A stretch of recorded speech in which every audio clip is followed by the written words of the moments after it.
Hey there. Welcome back to another episode of the Life, Living, and Pursuit of Happiness Project podcast. As always, I'm Garrett. I'm the founder of the Life, Living, and Pursuit of Happiness Project, as well as your host for these videos.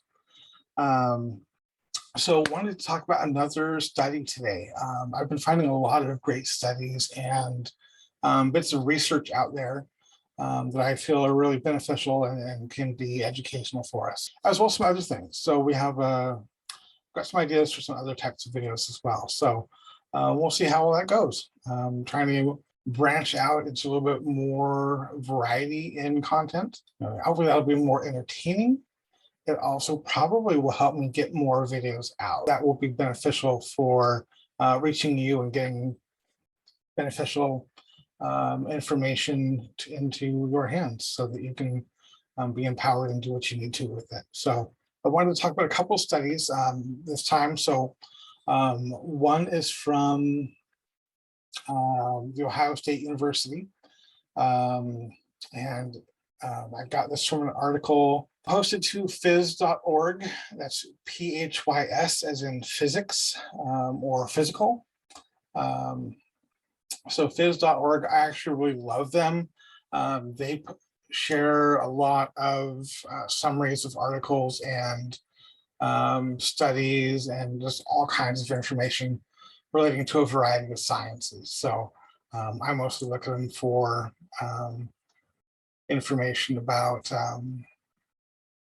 physics and astronomy and those sorts of things. They also have a lot of great content about biology, things like that. And so recently I've discovered that really a lot of what they have actually pertains to preparedness. And so I'm really excited to share some of that with you. First article, like I said, is from the Ohio State University, where the study is, and the second one is from the University of Houston. So I will have links down in the description of the video for both of those articles, talk about those studies. I'm talking about these together because they both talk about social factors in preparedness and resiliency and recovery after a disaster or emergency. So the write-up for the study from the Ohio State University starts out talking about how your chances that your household is going to completely recover from a natural disaster are largely dependent on how financially and socially vulnerable you were before the disaster or emergency, before the crisis. Both of these articles, both of these studies identified risk factors. May not be the best term, but basically they're definitions of those who are socially vulnerable. And so they basically identified the same things, just kind of worded things a little bit differently. But the socially vulnerable are those who households that are led by a single parent, or especially by a woman. Those who households that have children under 18, or who have individuals with disabilities, or elderly people. People of color and also non-English speaking households. And then lower income is also not necessarily a surprise. So those are kind of the characteristics that put you into the category of socially vulnerable. But they made the point specifically about finances, saying that financial resources make a difference, of course, but low income does not always mean inescapable obstacles. So these things that make you socially vulnerable, these demographic things and economic factors, they're going to make preparedness more difficult. Let's just be real. But those challenges are not insurmountable. You can overcome those challenges. They went on to give a reminder that preparedness is becoming increasingly crucial. Said for many Americans, it's not a question of if you're going to be impacted by a disaster, but when. Disasters are increasing. Social factors are increasing. Those social vulnerability issues in some senses are increasing, as well as disasters themselves in many cases are increasing. We're having more earthquakes than we used to. Although currently this hurricane season is pretty quiet, it still could develop into a more active hurricane season, even though we are partway into that currently. They talked about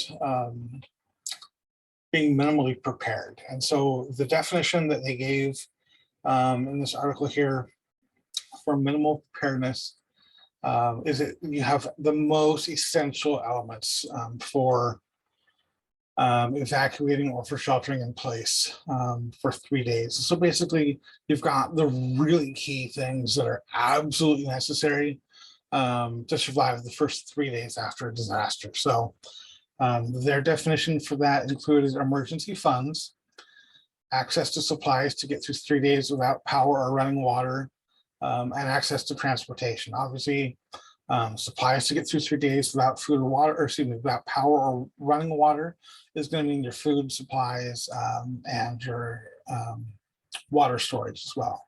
And then they identified some things that you can do to be better prepared. So these are things that are going to help you to be better prepared no matter what, but especially if you are in the socially vulnerable category. So obviously finances are a big part of it. But one of the things they specifically identified financially is having better or more appropriate insurance coverage for your situation. So if you are a homeowner, making sure you have homeowners insurance, flood coverage, because flood coverage is not part of regular homeowners insurance. So making sure you have flood insurance and the other types of insurance that are important and appropriate for your situation and where you live. Obviously, if you're up on a hillside, flood insurance may not be the most appropriate for you, but there may be situations where it still might be beneficial. So I'm no expert with that, but you may want to consult a insurance agent, and if you have questions about what insurance coverage is appropriate for you in your situation. And the other three things are not financial, which is something I'm grateful for. First is a belief and confidence in the usefulness of preparedness. So that goes to our mindset. A mindset is so important. Mindset is huge in just about anything in life, and preparedness is no different. It is super important in our preparedness that we believe and are confident that preparedness matters, and that if we take these steps, it will protect us. There also was a connection with that to a belief and confidence that the government will come in and help you after a disaster. And let's be real, that might happen. It often does, but those resources may not be timely. And we absolutely should not depend on the government to save us, protect us. We need to be responsible for ourselves. Think of any help from the government as kind of a bonus. Make sure you have your own needs met as well as you can, and then anything coming from the government is bonus. Next point was that people who are better prepared had recently, as in within the last 6 months, received information about preparedness. And so that goes to communication and education. As you're preparing yourself and your family, make sure you're up to date on things. Make sure that as new information comes, you're able to learn that. You're able to find out what that information is and decide how to apply it in your life. That's one of the reasons that education is super important in life and is one of the pillars that the Life, Liberty, and Pursuit of Happiness Project is founded on. It doesn't necessarily mean school learning or book learning, getting degrees, but continuing to learn about what's going on in the world, current events, and the latest information we have.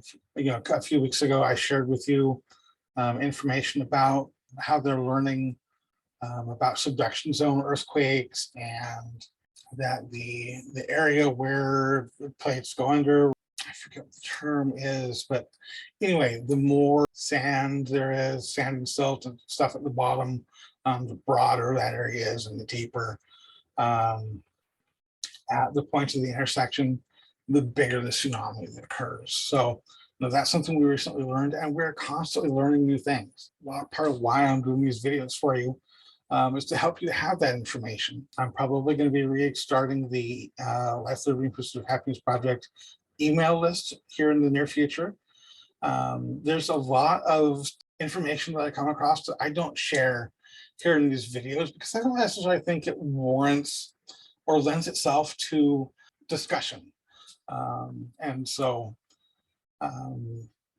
but I will share those links to those things in those emails. So if you want to be up to date on everything you can that I have to share with you, sign up for emails. You can do that at the Life Liberty and Pursuit of Happiness website, www.LLPHP.org. So you can sign up for emails there, and we'll get you that information that should be beneficial. The last thing that they identified is time spent preparing. So in other words, the sooner you start preparing, the better prepared you're going to be, which totally makes sense.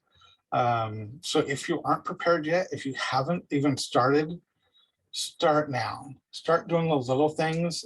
There's lots of things that we can do to be prepared that are not super expensive and not super time consuming. So as we do those things, we become better prepared. And the more effort and time we've put into being prepared, the better prepared we'll be. Totally makes sense. It's similar to being to practicing a skill or a sport, something like that. Someone who has played baseball for 10 years is going to have a better chance of making major leagues than someone who picks up their a bat and glove for the first time on the day that the scouts are there. Make sure that you take advantage of the opportunities you have to prepare. Use your time wisely, and if you haven't started yet, start as soon as you can. Start now. If you have questions about how to start, that's what I'm here for. I'll be launching the Life Liberty and Pursuit of Happiness Project preparedness coaching program here in the near future. And that's exactly what it is. It's a coaching program to help people get started on being prepared. So if you're interested in that, you can leave a comment under the video here. Or better yet, you can email me at contact@llphp.org. I know preparedness can be a stressful thing, especially if you are someone who is in one or more of those categories of people who are socially vulnerable. So stress is no good. The more relaxed we can be, the more effective we can be at the things that we're doing generally. So once again, reminder about Magic Mind. So Magic Mind is a little drink that comes in 2-ounce bottles and has a lot of great things in it, adaptogens and nootropics and herbs and things like that that are really beneficial for you as far as your mental faculties and energy, things like that. So the adaptogens in it will help you to relax, and that will help you to be less worried about what's going on. That lack of worry or reduced worry shouldn't make it less likely for you to be prepared, but it can make it less stressful and make it feel more manageable. And so that is a good thing, especially when you're talking to your family about it. Especially if you've got kids, they may have questions that can be difficult to answer. They may challenge you and tell you, oh, this is stupid. Why are we doing this? Things like that. So Magic Mind can help you be a little bit more chill when it comes to those situations. So it's a product that has a lot of different benefits, and I appreciate every one of them.